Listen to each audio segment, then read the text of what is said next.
Splashdown Cove Water Park. Saturday, 2:47 p.m. Lily stood by the lounge chairs holding everyone's bags like hired help. Her cousins were in the wave pool.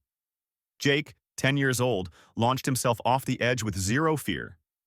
Emma, 8, chased him with a foam noodle, shrieking that high-pitched joy kids have before life teaches them restraint. Lily just watched them. She wore her purple swimsuit with the flowers, the one she'd spent 20 minutes choosing at Target 3 months ago. Goggles sat pushed up on her forehead. Flip-flops lined up neatly beside the chair. Ready to swim for the past 20 minutes. I stood 10 feet away near a fake palm tree, pretending to check work emails. "Grandma, can I go in now?" Lily's voice came out small. Careful. The way kids sound when they've been told no twice but still have enough hope left for a third try. My mother looked up from her magazine, some glossy thing about coastal living. She glanced at Lily the way you glance at someone asking for spare change. "Oh, honey, no. Stay with the bags."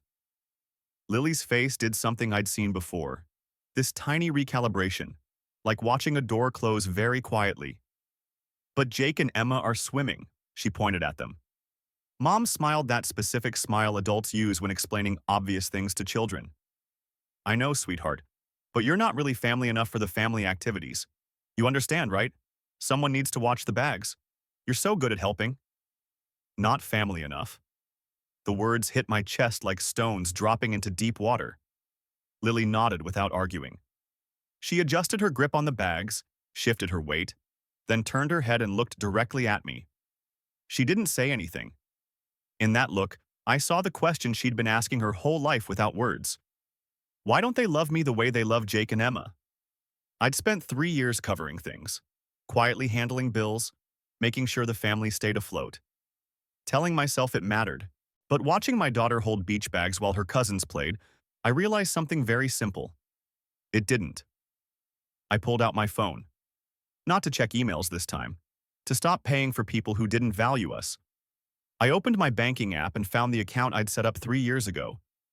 The one I used for family expenses. The one that automatically pulled money every month without me having to think about it. The phone plan appeared first. 5 lines.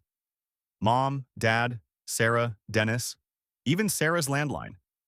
All running through my Verizon account. I clicked Manage Account, scrolled down. Found Cancel Service. My thumb hovered over the button. 3 years of being the reliable one. The one who handled things. The one who kept everyone connected.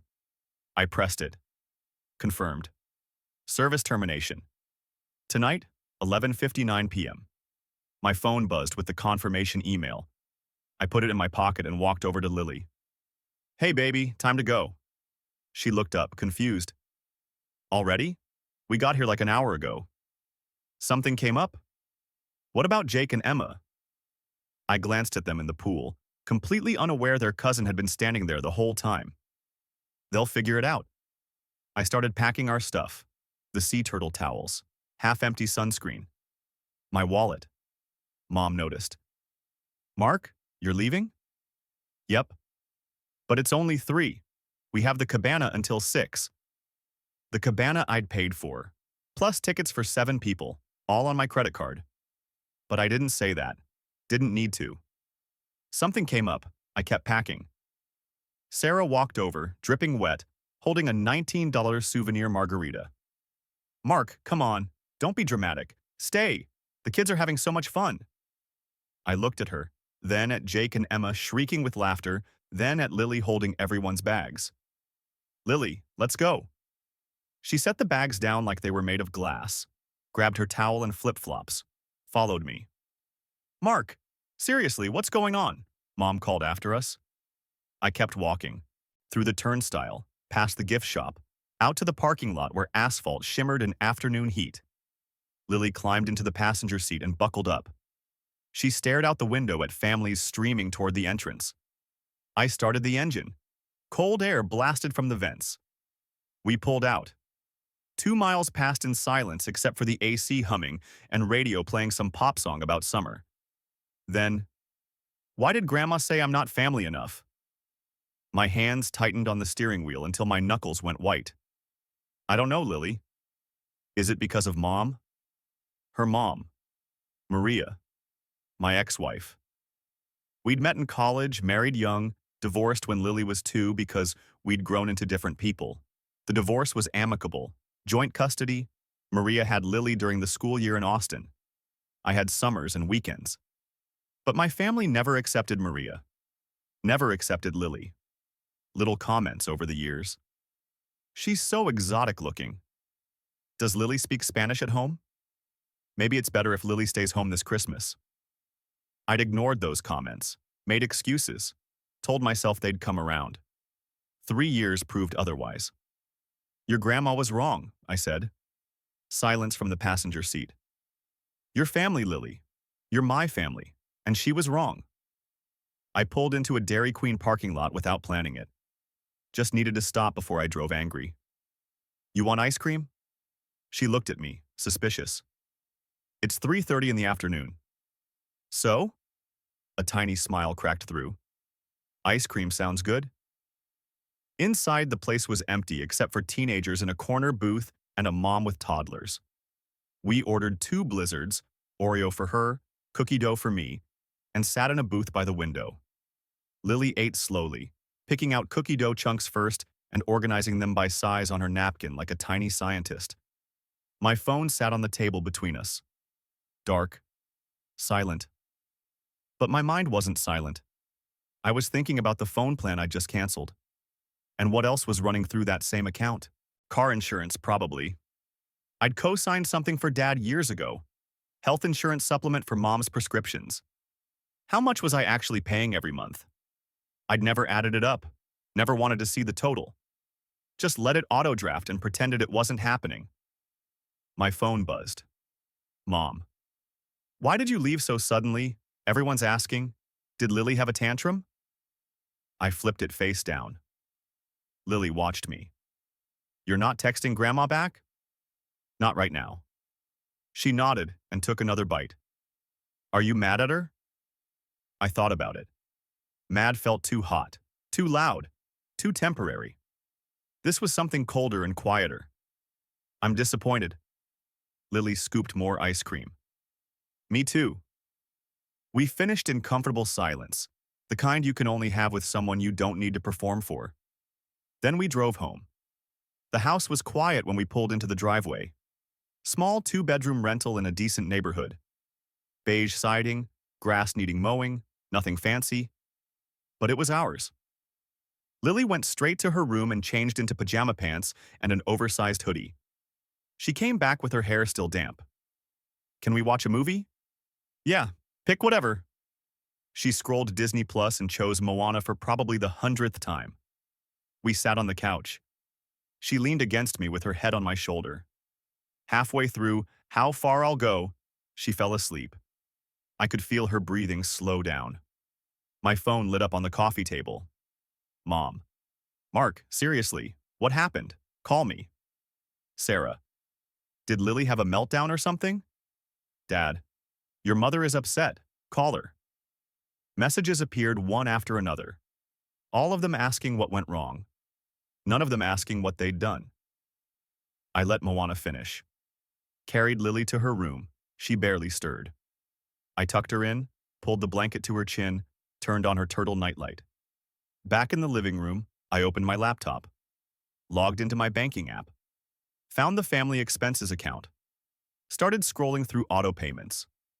Verizon, 5 lines, $280 per month. Status, canceled. State Farm, parents' car insurance, $340 per month. Status, active. Blue Cross, mom's supplemental coverage, $190 per month. Status, active. Little Scholars, daycare, Sarah's kids. My contribution, $600 per month. Status, active. Chase, credit card. Dad's account, my cosign. Minimum payment, $420 per month. Status, active. I stared at the screen. 4 more payments I'd been making for 3 years. On autopilot. Without thinking about it. I did quick math in my head. 280, 340 son, 190, 600, 420 son, 130 per month. Times 36 months. My stomach dropped. 65,880. $65,880 I'd paid for a family that told my daughter she wasn't family enough. I sat there in the dark for a long time. Just me and the laptop screen glowing. Lily sleeping down the hall. The refrigerator humming. Tomorrow was Sunday. By tonight at midnight, their phones would stop working. They'd think it was a network issue at first. And then they'd start to wonder. I looked at the other 4 payments still set to auto-draft. My cursor hovered over the car insurance. Not yet, I thought. Let them figure out the phones first. Let them come to me. Let them ask.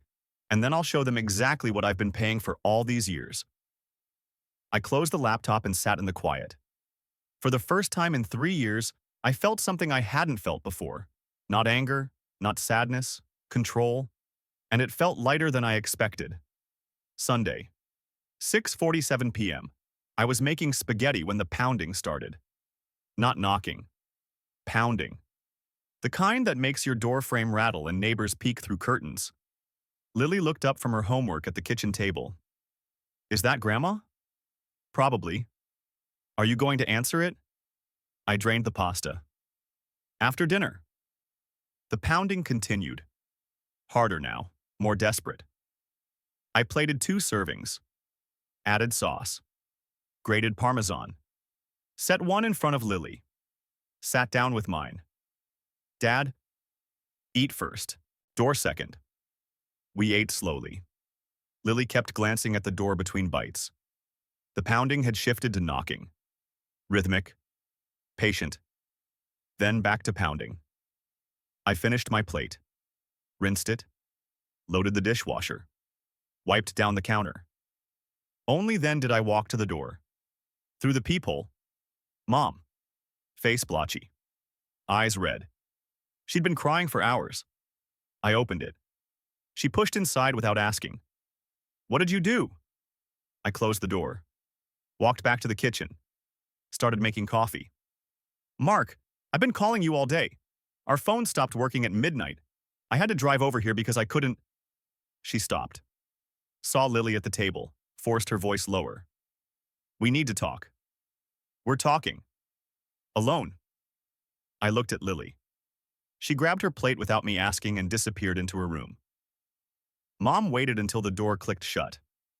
Why aren't our phones working? They got disconnected. Why would they get disconnected? I poured 2 cups of coffee, slid one across the counter to her. I stopped paying for them. She stared at the coffee like it might explode. You can't just stop paying. We need those phones. Your father has had, past tense. Her hands started shaking. She set the cup down before she dropped it. This is because of yesterday? Because of what I said to Lily? Partially. We can talk about that. If her feelings were hurt, can you apologize? That stopped her. She opened her mouth. Closed it. Of course I can apologize. Then do it. What? Lily's in her room. Go apologize. Mom looked at the hallway. Then back at me. I will. But first we need to fix the phone situation. Your father is furious. Sarah can't reach the daycare. This is causing real problems. I took a sip of coffee. Those sound like your problems. Mark. I pulled out my phone, opened my email. Found the insurance company notification. Turned the screen toward her. She squinted at it. Then her face went pale. Your car insurance lapsed yesterday at 3:04 p.m. You're driving uninsured. That's illegal in this state. You canceled our car insurance? I canceled the car insurance I was paying for. But we need that. We can't drive without. Then call an insurance company. Set up your own policy. My phone started buzzing on the counter. Unknown number. I declined it. Mom grabbed my arm. Your father has been trying to reach you all day. I know. Answer the phone. No. She looked at me like I'd grown a second head. I don't understand. Why are you doing this? I walked to my laptop, opened it, pulled up the spreadsheet I'd made last night, turned it toward her. Read that. She leaned in. Her lips moved as she read. Verizon. $280 per month, 36 months. or $10,080 State Farm, $340 per month, 36 months, 12 to 240 Blue Cross, $190 per month, 36 months, 6 to 840 daycare, $600 per month, 36 months, 21,600 Chase minimum, 420 per month, 30 months, or 50,020 total, 60,880. Her hand went to her mouth. 65,000. $65,880. But we didn't ask for all this. You asked for every single payment, for 3 years. We were struggling. Your father lost his job. Dad got a new job 3 months later. I kept paying for 3 more years. Someone started pounding on the door again. Different rhythm. Angrier. I walked over, looked through the peephole. Sarah, Dennis behind her. Both looking furious. I opened it. Sarah stormed past me. Do you know what I woke up to this morning? An email from Little Scholars. Payment declined. Account past due. They're dropping Jake and Emma tomorrow if I don't pay the full balance. I walked back to the kitchen, refilled my coffee. Mark, are you listening? Sarah's voice cracked high. My kids are losing their daycare spot. That's unfortunate. Unfortunate. She followed me. Saw Mom, saw the laptop. What's going on? Mom turned the screen toward her. Sarah read it. Her face went through confusion, then anger, then something close to panic. You kept a list? I kept records. Dennis stepped forward with his hands up in that placating way. Mark, buddy, maybe we can work something out. No, he blinked. What? I'm not working anything out. I'm done paying for you. Sarah slammed her hand on the counter. You can't just pull the rug out. We have responsibilities. So do I, to my daughter, who you told wasn't family enough yesterday. I didn't say that. Mom said that. You laughed. She opened her mouth. Nothing came out. My phone buzzed again. Different unknown number. Dad, probably borrowing someone's phone. I answered. Put it on speaker. Mark, finally. What on earth is going on? Hey, Dad. Don't hey, Dad me. My credit card payment didn't go through. Do you know what that does to my credit score? I do, actually. Well, are you going to fix it? No. Silence. Then, what do you mean, no? I mean I removed the auto payment. Your credit card is your problem now. But I can't afford the minimum. Not with the other bills. Then you probably shouldn't have charged a $400 grill last month. I could hear him breathing, heavy, angry. Your mother is there, isn't she? Put her on. She can hear you. You're on speaker. Linda, what did you say to him yesterday? Mom's face crumpled. Tom, I didn't mean, it was just because our son has lost his mind over some comment at a water park. I set the phone down. Walked to Lily's room. Knocked. She opened it. Still had her homework spread across her bed. Ready for bed, baby? She nodded. Started cleaning up her papers. Behind me, Sarah was yelling something about lawyers. Dad was shouting through the speakerphone about responsibilities. Mom was crying. I helped Lily brush her teeth. Got her tucked in. Turned on the nightlight. They're really mad, she said quietly. They are. Because you stopped paying for things? Because they have to take care of themselves now. She thought about that. Are they mad at me? No, this isn't about you, baby. But Grandma said, Grandma was wrong, and this is me showing her that being wrong has consequences. She pulled the blanket up to her chin. Okay. Okay. I kissed her forehead. Left the door cracked. Walked back to the living room. Sarah was on her phone. Yes, I need to know about immediate enrollment. My current daycare just... Yes, I'll hold. Dennis stood in the corner looking uncomfortable. Dad was still yelling through speakerphone. I picked it up, took it off speaker, held it to my ear. Ungrateful piece of... I'm hanging up now. Don't you dare! I ended the call, blocked the number. Mom grabbed my shoulder. Please, we can fix this. Just tell us what you want. I looked at her. I wanted my daughter to be treated like family. I got the opposite, so now you get the opposite of my money. But we need... Figure it out. I walked to the door, opened it, stood there. Sarah looked up from her phone. You're kicking us out? I'm done talking. Dennis pulled Sarah toward the door. She resisted. Mark, this is insane. You're destroying the family over... The family destroyed itself yesterday at 2:47 p.m. I'm just cleaning up the mess. Mom was the last to leave. She stood in the doorway, tears running down her face. I'll apologize to Lily. I'll make this right. You should have made it right yesterday. I closed the door, locked it, walked back to the kitchen. The coffee had gone cold. I poured it out, made fresh, sat at the table with my laptop, opened my banking app, looked at the remaining auto payments. Car insurance, $340 per month. Health insurance, $190 per month. Daycare, $600 per month.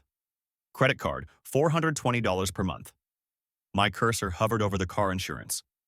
I clicked Cancel Coverage. Confirmed. Coverage terminated. Effective immediately. The health insurance. Then the daycare payment. Then the credit card auto payment. 4 confirmation emails appeared in rapid succession. I closed the laptop. Stood at the kitchen window looking out at the dark street. My phone buzzed continuously on the counter. Calls from unknown numbers. Text notifications rolling in faster than I could read them. I powered it off completely. Checked on Lily one more time. She was asleep. Breathing steady. Turtle nightlight glowing soft green. I went to my room. Set an alarm. Lay in bed staring at the ceiling. Tomorrow they'd wake up to the full scope of what I'd done. Every payment stopped. Every automatic convenience gone. Every bill suddenly their responsibility. And for the first time in 3 years, I wouldn't be there to catch them when they fell. I closed my eyes. Slept better than I had in months. Tuesday, 6:34 p.m., Lily's soccer practice. I sat in the bleachers with my laptop finishing a project proposal while 9-year-olds ran drills on the field. A shadow fell across my screen. Uncle Kevin, Dad's brother, 50-something. Cargo shorts and a Seahawks t-shirt. He climbed up and sat next to me without asking. Your dad called me, I kept typing. Yeah?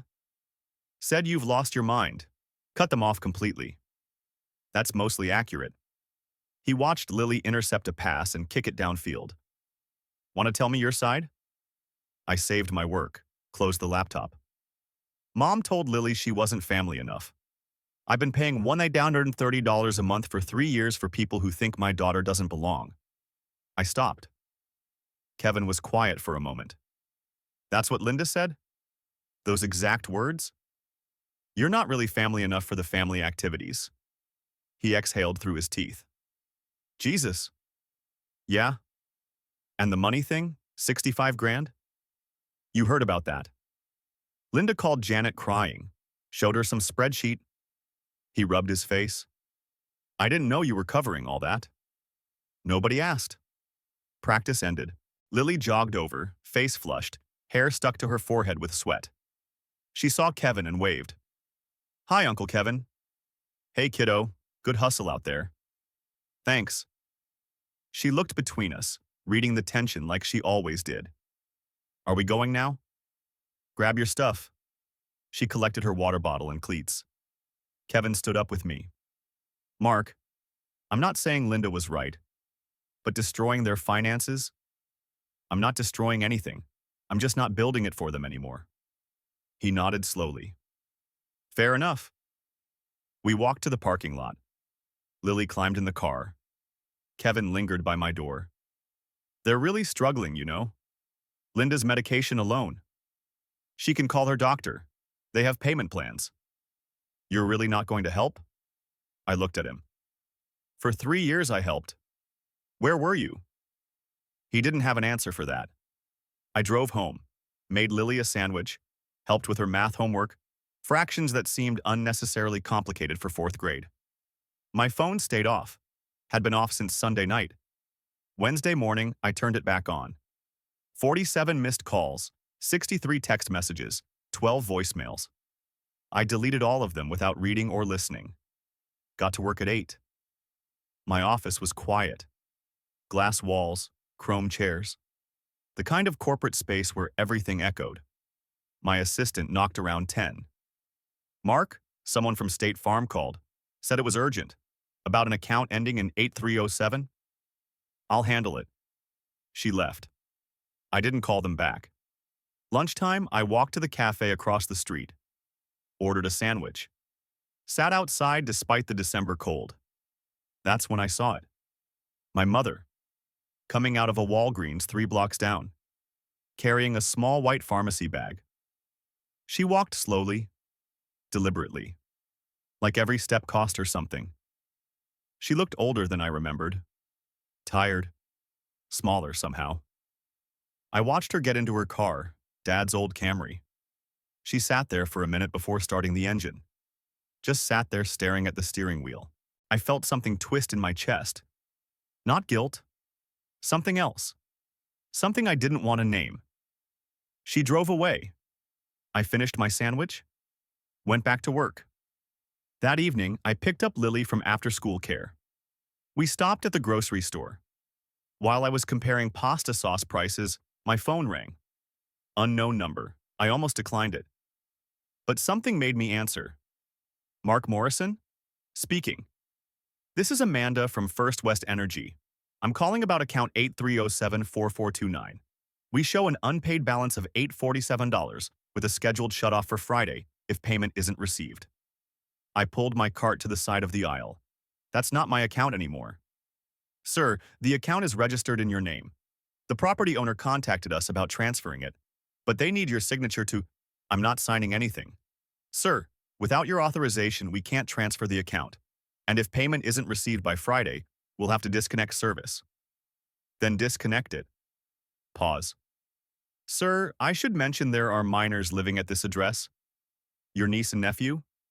Disconnecting heat in December could trigger a welfare check. I hadn't thought about that. Jake and Emma, 5 and 7 years old. The woman on the phone kept talking. We're required to notify Child Protective Services when heat is disconnected at an address with children under. How much to keep it on through December? The current balance is $847. Then monthly charges would resume at. If I pay the current balance, what happens to the account? It remains active under your name unless you authorize a transfer. I stood there in the pasta sauce aisle doing math. $847 to keep Jake and Emma from freezing, to keep Sarah from losing her kids.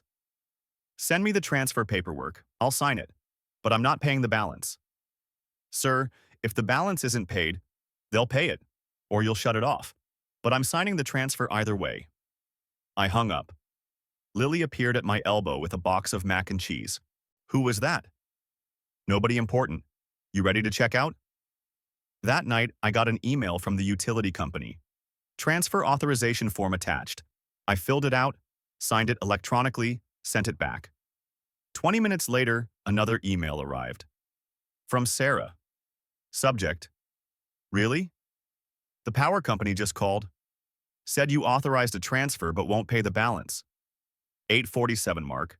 That's what's standing between my kids and CPS showing up. Is this really what you want? For Jake and Emma to suffer because you're mad at Mom? I stared at the email. She was right about one thing. Jake and Emma didn't deserve this. But she was wrong about another. This wasn't about being mad. I hit reply. Typed one line. You have until Friday. Figure it out. Sent it. Thursday afternoon, someone knocked on my office door. Not my assistant. Someone else. I looked up.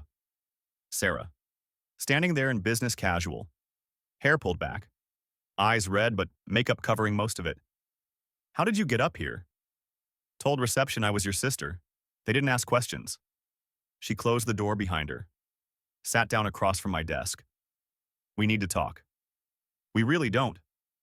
Mark, I'm begging you. Her voice cracked. I called everyone. Mom's friends, Dennis's parents, his brother. Nobody has $847. I can pay $200 right now and maybe another $300 next week.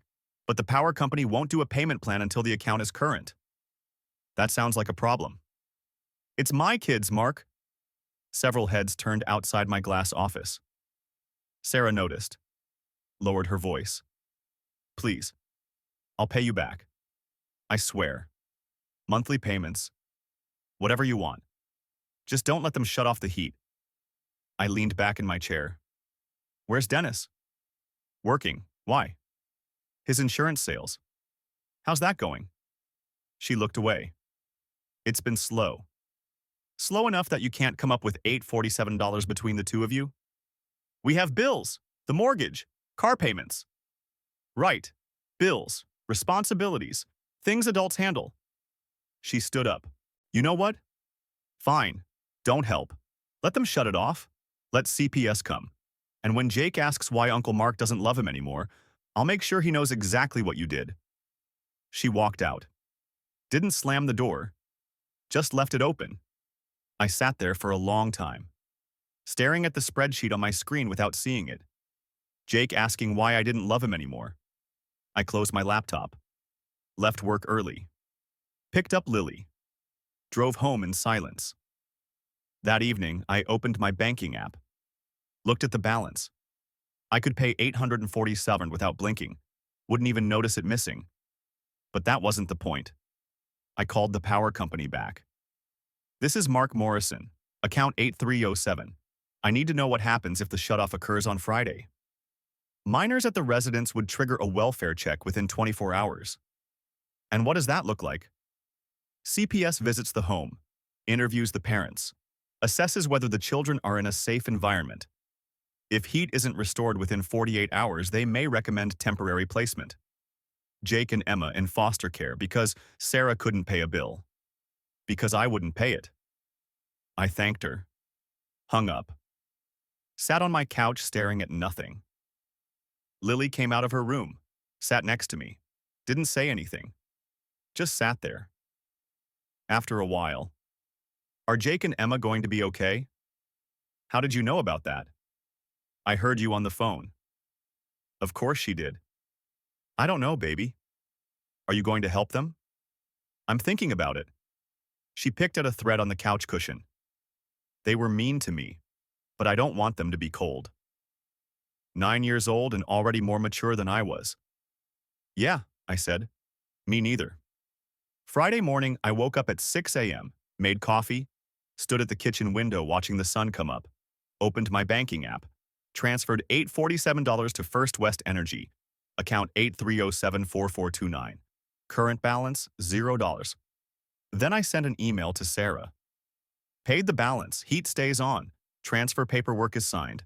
Account is yours now. This is the last time. Next time, your kids freeze, that's on you. I didn't wait for a reply, just closed my laptop.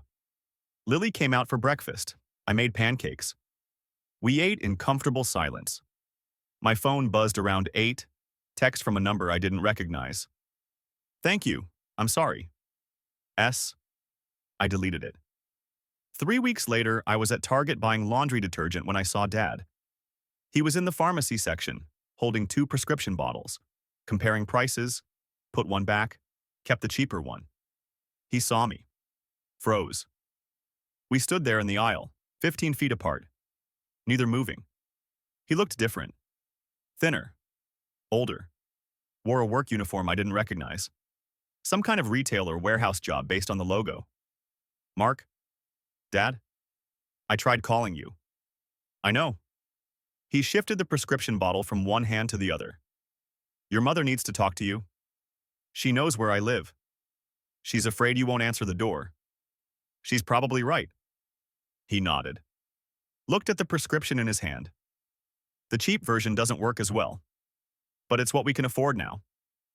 I didn't respond. You made your point, he said quietly. We get it. We took you for granted. We screwed up with Lily. You're right to be angry. I'm not angry.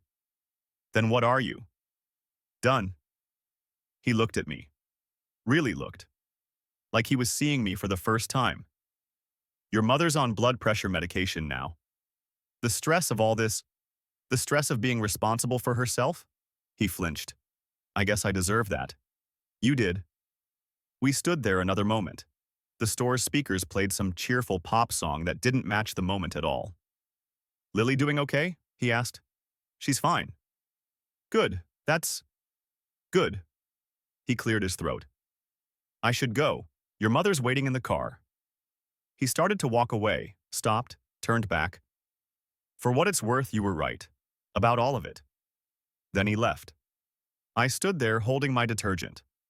Watched him check out at the pharmacy counter. Walk through the sliding doors. Get into the Camry where Mom was waiting. They drove away. I finished shopping. Went home. Told Lily I saw Grandpa. Did you talk to him? A little. Was he nice? He was different. Different good or different bad? Just different. She went back to her homework. I unpacked groceries. My phone was still off most of the time now. I only turned it on for work or when I needed to coordinate with Maria about Lily. The family group chat I'd left had reformatted without me. Life went on. And for the first time in 3 years, my bank account was growing instead of shrinking. $130 per month. Not going to anyone else. Just sitting there. Building. I opened a college fund for Lily. Deposited the first $5,000. Set up automatic monthly transfers. By the time she turned 18, she'd have real options. Real choices. Things I never had. That night, Lily came into the living room where I was reading. Dad? Yeah? Do you think they learned? Learned what? That they should have been nicer to me. I set my book down. I think they're learning what it costs when you take people for granted. Is that the same thing? Smart kid. Too smart sometimes. I don't know, baby. Maybe. She nodded. Climbed onto the couch next to me, leaned against my side. I'm glad it's just us, she said quietly. Me too. We sat there. No TV, no music. Just quiet. And it felt like exactly where we were supposed to be.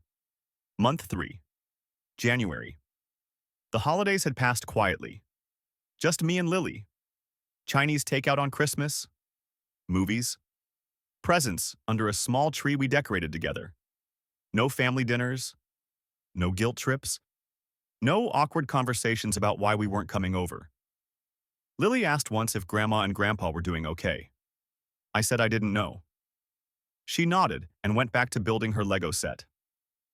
Life settled into a rhythm that didn't include my parents or sister. Work picked up. I got promoted to senior engineer. Better pay, more flexibility. Started making it to all of Lily's soccer games instead of just some of them. The money I wasn't sending to my family anymore, $830 a month went straight into Lily's college fund. In 3 months, I'd saved almost $6,000. By the time she turned 18, she'd have real options. That felt like winning. Mid-January, a card arrived in the mail. Not an email. An actual card. Mom's handwriting on the envelope. Inside was a photo. Jake and Emma. Holding a sign that said, "Thank you, Uncle Mark," in crayon. On the back, one line in Mom's writing, "The heat stayed on. L." I stuck it on the fridge. Didn't respond. February brought something unexpected. Uncle Kevin called. Not from a borrowed phone. His own number. Christmas in July party at my place. End of February. Just a few people. I'm inviting you and Lily. I don't think so. Not your parents? Not Sarah? Just me, Janet, the cousins? People who aren't part of the mess. Everything's part of the mess now, Kevin. Mark, you've made your point. You set boundaries. I respect that. But Lily shouldn't miss out on all family stuff because the adults screwed up. That landed. Lily hadn't seen extended family since November. She hadn't asked about it, but I'd noticed the absence. Quieter weekends. Fewer texts from cousins. I'll think about it. Fair enough. Doors open. I asked Lily that night over pizza. Uncle Kevin invited us to a party. No grandma or grandpa, just Kevin's family. Want to go? She wiped sauce from her chin. Will people be weird? Maybe. Will they be mean to me? Not if I'm there. She thought about it. Are there going to be cookies? Probably. Okay, we can go. The party was exactly what Kevin promised. Small, low-key, his kids home from college, a couple cousins I actually liked. Nobody mentioned the drama. Lily played with Kevin's daughter's new kitten, smiled, laughed even. The kind of real laugh I hadn't heard in months. Around 8 p.m. my phone buzzed. Text from an unknown number. Photo attached.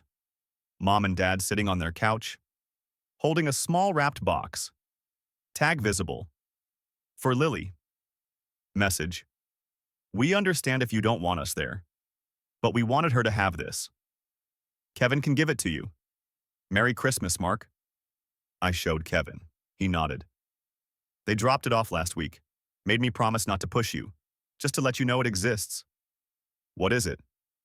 No clue. Didn't ask. He brought me the box. Silver paper, green bow. Tag in Mom's handwriting. To Lily. Love, Grandma and Grandpa. Lily saw it. Her face went carefully neutral. What's that? Your grandparents sent something. Oh. You don't have to open it if you don't want to. Can I open it later? Whenever you want. Or never.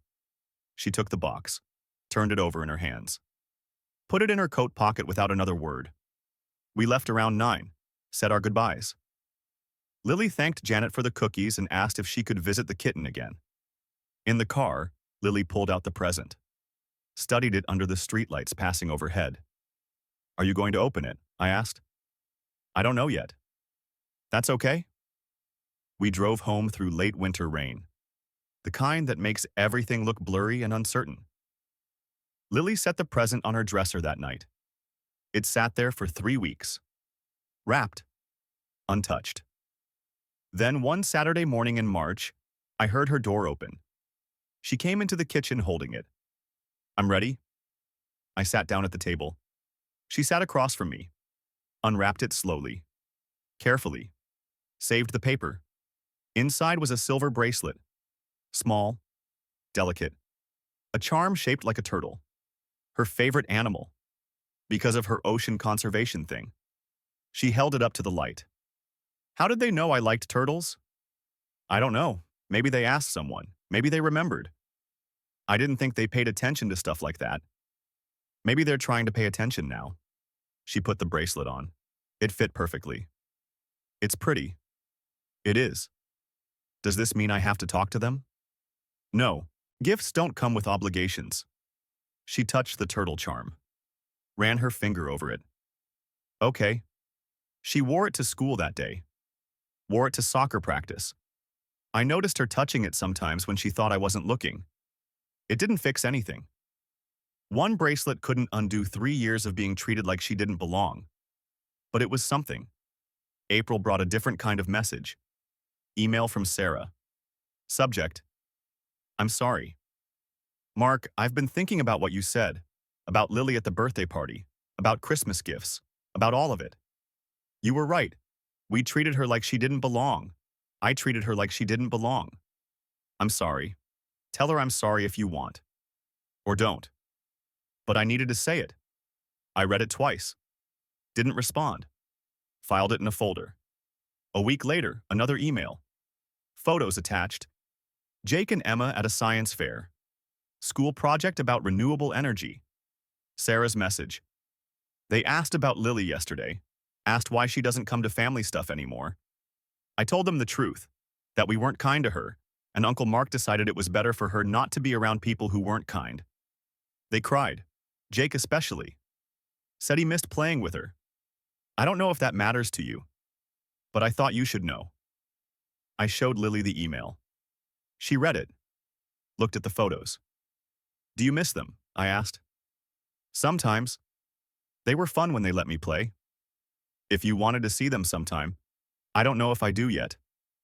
Okay, think about it. She closed the laptop, went back to her room. The conversation ended without resolution. And that was fine. Healing doesn't happen on anyone's timeline but your own. 6 months after the water park, things settled into what they were going to be. I saw Kevin occasionally, always at his place, safe territory. He never pushed, never brought up my parents unless I asked first. Lily thrived. Straight A's. Travel soccer team. Started a YouTube channel about ocean conservation that got surprising views, grew 4 inches and needed all new clothes. The college fund hit $12,000. Same amount I used to pay my family in a year, now building something that mattered. One Sunday in May, my doorbell rang. I looked through the peephole. Mom and Dad, standing on my porch. No warning, no text. I opened the door, but didn't invite them in. We should have called, Mom said, but we were afraid you'd say no. I would have. We wanted to see Lily. If she wants to see us. If she doesn't, we understand. Why now? Dad cleared his throat. Because we've spent 6 months learning what it's like to handle everything ourselves. And realizing what we lost when we lost you. That's not my problem. No, Mom said. It's not. It's ours. We're not asking you to fix it. We're asking if there's a chance to start over. With boundaries. With respect. With actually seeing Lily for who she is. I looked at them. Saw something different. Not the parents who'd taken me for granted for 3 years. Something humbler. Smaller. More honest. I'll ask Lily. If she says no, you leave and don't come back without permission. Deal. I found Lily in her room watching videos about coral reefs. Your grandparents are here. They want to see you. You can say no. She looked up, touched the turtle bracelet on her wrist. Are they going to be mean? I don't think so, but if they are, I'll make them leave. Okay, just for a little while. They sat in the living room. Lily perched on the arm of my chair, close to me. Safe. Mom spoke first. Lily, I need to apologize for what I said at the water park, and for all the times before when I made you feel like you didn't belong. You do belong. You always did. I was wrong. Lily didn't say anything. Just watched her. I'm in therapy now. Learning about my biases. Learning how I hurt you. It doesn't make it better, but I'm trying to understand so I don't do it again. Okay, Lily said quietly. Dad spoke. We're proud of you, Lily. Your grades, your soccer, your ocean channel. Kevin showed us. You're doing amazing things. Lily nodded. Still didn't smile. Thank you for the bracelet. I like turtles. We know, Mom said. Your dad told us. We should have known already, but we're learning now. They sat for another 10 minutes. Awkward. Careful. Then I walked them to the door. Thank you for letting us try, Mom said. This doesn't mean everything's okay. We know. If you want to see Lily again, it happens at Kevin's. Not here, not yet. That's fair. They left. I closed the door. Lily came over. Are you okay? Yeah, are you? I think so. Do you want to see them again? Maybe, at Uncle Kevin's, like you said. Okay. She went back to her room, back to her videos. I stood in the quiet living room, looked at the college fund statement on my laptop. 12,147. Looked at my calendar. Lily's soccer tournament next weekend. Parent-teacher conference on Tuesday. Movie night Friday. A life that worked. A life that was ours. Maybe someday my parents would be part of it again. In a smaller way. A healthier way. With boundaries that protected instead of trapped. Maybe they wouldn't. Either way, Lily and I were okay. More than okay. We had each other. We had our routines. We had a future I was building for her 1 month at a time. Some families are born. Some are built. Ours was both. Just smaller than it used to be. Stronger for it. And that was enough.